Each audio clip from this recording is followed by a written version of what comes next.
এই মানুষটা কিন্তু খুব সাধারণ একজন কারিগর, কিন্তু তার কাজটা দেখলে আপনি অবাক না হয়ে পারবেন না।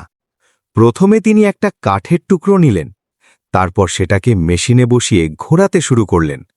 ধীরে ধীরে ধারালো যন্ত্র দিয়ে কাঠটা কাটতে লাগলেন।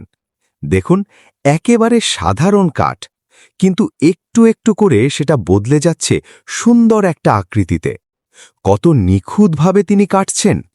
একটু ভুল হলেই পুরো জিনিসটাই নষ্ট হয়ে যাবে। এখানে লাগে অনেক অভিজ্ঞতা আর ধৈর্য। এরপর তিনি কাঠটাকে আরও মসৃণ করলেন, ঘষে ঘষে একেবারে চকচকে ফিনিশ দিলেন। দেখতে দেখতে একটা সুন্দর জার বা পাত্র তৈরি হয়ে গেল। শেষে তিনি একটা ঢাকনা লাগিয়ে পুরো জিনিসটাকে রেডি করলেন। এখন এটা ব্যবহার করা যাবে খাবার বা জিনিস রাখার জন্য। ভাবতে পারেন, একটা সাধারণ কাঠের টুকরো মানুষের হাতের কাজে হয়ে গেল এত সুন্দর একটা জিনিস। এইটাই আসল শিল্প, এইটাই আসল দক্ষতা।